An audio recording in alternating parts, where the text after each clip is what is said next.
रात्रीची किंवा सकाळची भाजी उरली, की त्यामध्ये ज्वारीचं पीठ घालून आई असं खमंग थालीपीठ बनवायची आणि ते आम्हा सगळ्यांनाच खूप आवडायचं. पण मी जसं बाहेर राहायला लागले, तसं-तसं माझ्या लक्षात आलं, की बऱ्याच जणांना उरलेल्या भाजीचं थालीपीठ हा प्रकार माहीत नाही आणि मला असं होतं, की यार तुम्ही म्हणजे खूप भारी गोष्ट मिस करताय. आणि मग आज असंच मी रात्रीची कालची भाजी शिल्लक राहिली होती. पालकाची गरगट्टा भाजी होती आणि त्यापासून म्हणलं की थालीपीठ बनवावं आणि ती रेसिपी तुमच्यासोबत शेअर करावी. कदाचित तुमची आई बनवतही असेल, तुम्ही लहानपणी ते खाल्लंही असेल, पण तुम्हाला माहीत नसेल की ते कसं बनवायचं आणि तुम्ही जर ती चव मिस करत असाल, तर तुम्ही हे अशा प्रकारे थालीपीठ बनवू शकतात.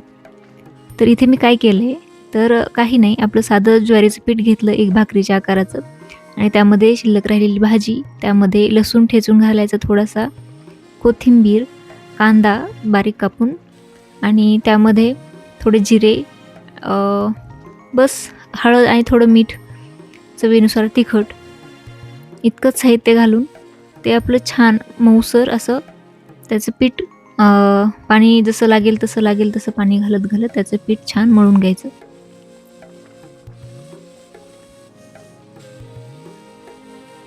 तर तुम्ही आता व्हिडिओमध्ये बघताय तसं त्या कन्सिस्टन्सीचा एक भाकरीसारखा पिठाचा गोळा मळून घ्यायचा आणि तवा तापत ठेवायचा. तवा गरम झाल्यानंतर त्यावर थोडंसं तेल टाकायचं खाली आणि त्यावर थालीपीठ थापायचं.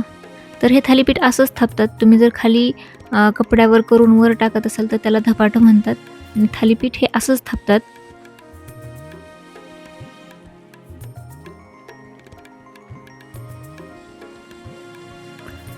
तर मी 2 हात लावलेत कारण की तिथं तवा खालीवरी होतो बॅलन्स करण्यासाठी आणि हे जाडसर आहे, तर हे असंच जाडसर असतं आणि आमच्या याच्यावर शेंगोळेसुद्धा बनवून टाकायचे आणखीन वर जास्त एक्स्ट्रा, कारण आम्ही भरपूर जण असायचो आणि ते पुरायचं नाही, मग वर ते शेंगोळे करून टाकायची.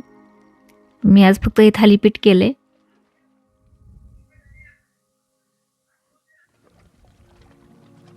यानंतर याला आपण एक चमचा किंवा काही बतई घेऊन मी त्याला वेज पाडलेत.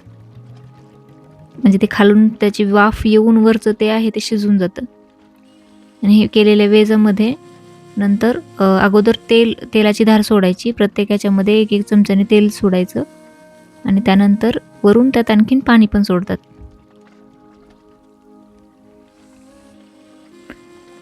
मी जसं व्हिडिओमध्ये करते तसं तुम्ही सेम करू शकतात.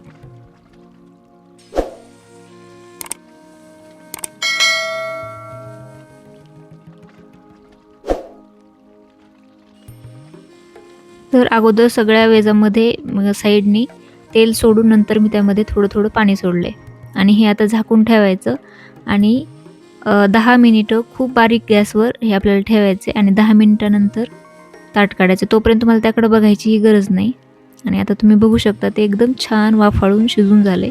तर हे एक बाजूला असंच असतं, दोन्ही बाजूनी शेकायची गरज नाही. एक बाजूला हे वाफाळलेलं आणि दुसऱ्या बाजूला खरपूस असं हे थालीपीठ असते.